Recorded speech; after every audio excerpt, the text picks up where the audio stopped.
Are you looking to fix your credit or help others fix their credit? This is where you need to be. Make sure you have subscribed. Most importantly, turn those bell notifications on, because in this series, I am talking about 26 different credit repair hacks. This is what people are doing, what's right, what's wrong, and what might be best for you.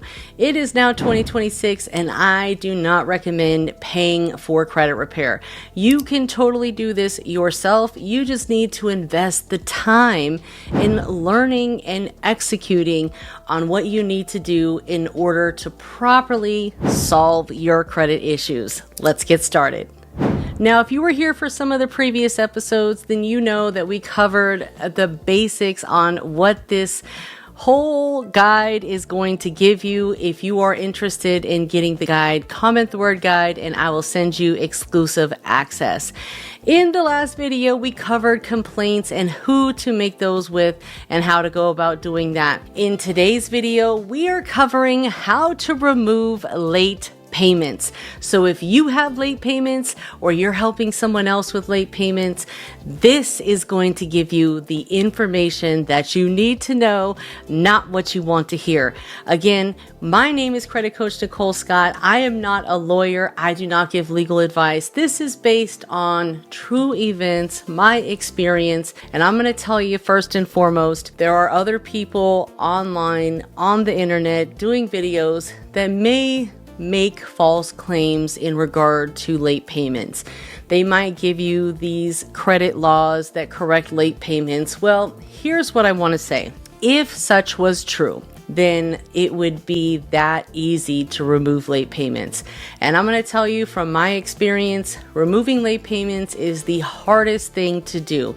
So number one, we have to commit to ourselves to never get a late payment again. I know things happen, I get it, but at the same time, these late payments can affect us for the next 7 years on our credit report. And we just don't want that. It's just not worth it. You're not going to get a late payment right after the due date. You actually have a 30-day window from the due date to make that payment and they will not report you late. However, if you make that payment on that 30th day, that would mean that you are 30 days past the due date. So you really have 29 days to make good and make that payment. And a lot of times, if this is your first offense, they can often waive the late fee that you would pay. Late fees are so expensive nowadays, and we want to just get in the habit of getting auto pay on, making sure we are budgeting our money properly and being able to cover all of those expenses that come in and out of our bank account without getting any overdrafts. It is 2026. It is time to take accountability and say, look, no more. Okay. Now, what do you do once those late payments are reported? There's a few different ways that you can go about disputing, and we're going to go over what I would recommend if I were you. Now, first thing you want to do is write what's called a goodwill adjustment letter. This is a letter to the bank. You can write it directly to the CEO and let them know why this occurred, what you learned from it. You're also going to want to include the month and year of that late payment and who it is reported to, because sometimes even if the reporting information is off, they would be willing to update that. A lot of student loan companies, mortgage companies, they're pretty good about wanting to help out and wanting to make sure that they update this. They can update it from their end. All that you have to do is write them that goodwill adjustment letter, ask them to update it to paid as agreed. That's what the lenders want to see. So that way it no longer has a mark on the history saying that you were 30 days past due. This method is usually best if you just have one, not a lot. So if you do have a lot, of course, you can still use the same method and ask the CEO of the company to forgive the most recent late payments. If late payments were older than 4 years, I wouldn't worry too much about them because a lot of the FICO models are focused merely on the last 2 to 4 years. FICO 10 is the FICO model that is focused on the last 4 years of payment history. A lot of banks are using FICO 8 or FICO 9. The only bank that I really know that's using FICO 10 right now is US Bank, but no big deal if you make sure to try to get as much of those old late payments corrected, the better. Now, if you're not getting anywhere and they say, no, we're not going to update this, you can make a complaint against them to the CFPB. You can also start disputing the account with the credit bureaus. Now, here's the thing that you want to pay attention to. The hardest types of accounts to deal with are open credit card accounts. You do not want to start disputing a late payment with the credit bureaus on an open credit card. Why? Because the bank is going to get a notification that you're disputing it. And a lot of times they don't get the full picture, or they might just say, hey, they are saying this account doesn't belong to them. When in fact, that's nothing of what you said. What you were saying is you're trying to dispute the fact that you have a late payment. A lot of times they have to communicate with an 𝒥𝒄𝒅 system via Metro 2 language. They're communicating with different codes, so a lot of times they can't include all of the details. It's really just a code that goes back and forth. So when the bank receives that notice, that ping that you've disputed this account, they could potentially close it on you. And you really don't want that to happen unless it's just a really crappy card. And honestly, at this point, it would probably be better just to start over because you have so many late payments. Now, any type of installment loan, they're not going to close it on you. It's no big deal. So you could totally dispute the late payment with the credit bureaus, especially if, say, for example, the late payments don't match from bureau to bureau.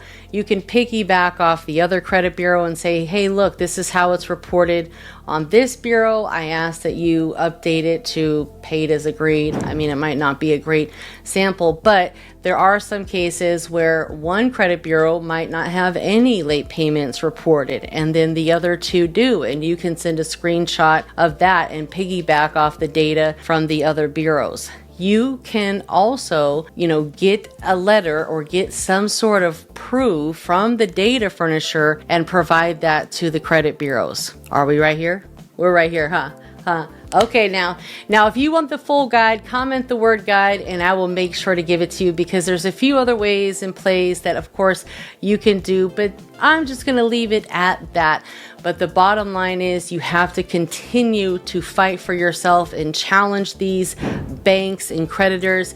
Don't just take no for an answer. Eventually they will give in. You probably just have to get to the right person.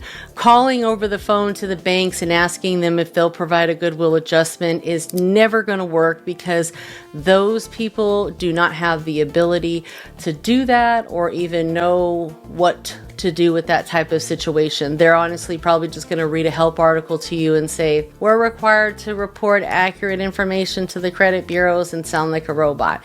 So you have to understand why, you have to keep on going, because even one late payment can drop your credit score 100 points. I had a client this year that's part of the credit community. He was battling a late payment for a long time, many years, and we finally got it off, but it was a combination of sending in proof documents, sending in information, and then calling to follow up on that information. Calling is going to be the key point. That's why you guys gotta watch these videos till the end. And here's the kicker: become the customer.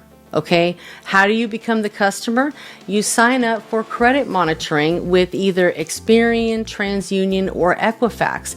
So now every time you call, you're going to get customer service because you're a customer. It's almost impossible to get someone on the phone unless you're a customer. So call in to customer service and then they can transfer you on over to the fraud department, because any type of data that's being reported inaccurately to your credit report can be considered fraudulent information. That way, the fraud department, they have the ability to correct this. So if you have uploaded things to your portal or onto the dispute center online, they can go check it and speed up that process. All right, make sure you're subscribed, turn those bell notifications on. Most importantly, join the credit community. We talk about this and so much more to make it happen and work together and get through this process and solve all the credit problems that you have or that your clients might have. I'll see you on the next video. Take care.